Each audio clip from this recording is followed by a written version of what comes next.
കേസിനൊപ്പം നമ്മളായിട്ട് ചെയ്യേണ്ട ചില കാര്യങ്ങളും കൂടിയുണ്ട്. അതും കൂടി ഇന്ന് തീരുമാനിക്കണം. അതെന്താ എടുത്തി അങ്ങനെ ഒരു കാര്യം? ശരത്തിനെ കുറിച്ച് നമുക്കൊരു നിലപാടെടുക്കണ്ടേ? അതിപ്പോ നമ്മളെടുത്ത് കഴിഞ്ഞല്ലോ.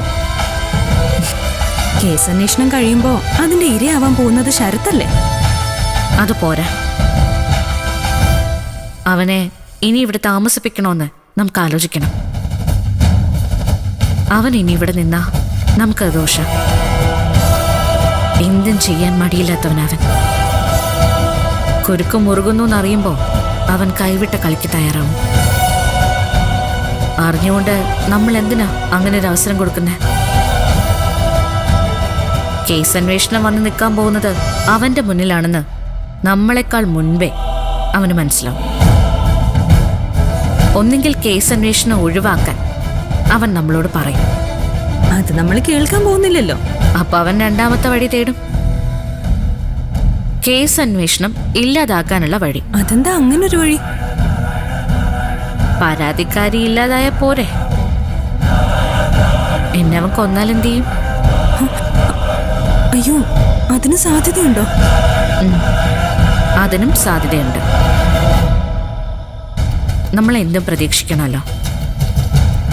കെട്ടിപ്പൊക്കിയതൊക്കെ തകർന്നു വീഴുന്ന കണ്ട ശരത്ത് പിന്നെ പലതും ചെയ്യും. അതിപ്പോ പുറത്തായാലും അവൻ ചെയ്യില്ലേ? എന്റെ അഭിപ്രായമേ അവനെ ഇവിടുന്ന് വിട്ടുകളയരുതെന്ന്.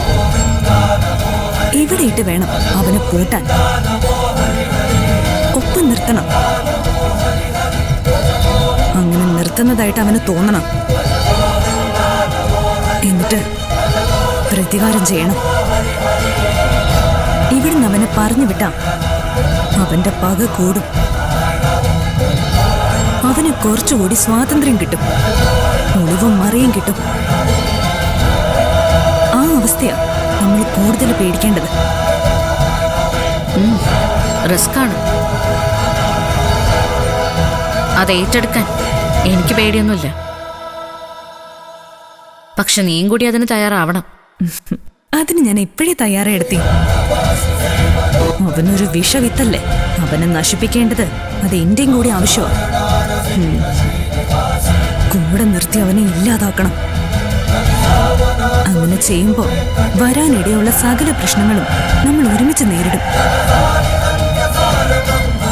എന്തു പറയുന്നു? നീ തയ്യാറാണെങ്കിൽ ഞാനും തയ്യാറാണ്.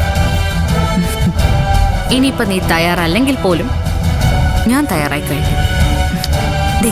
നമ്മളെ രണ്ടല്ല എടുത്തേ. ഒരൊറ്റ മനസ്സോടെ ആയിരിക്കും നമ്മൾ നീങ്ങാൻ പോകുന്നത്.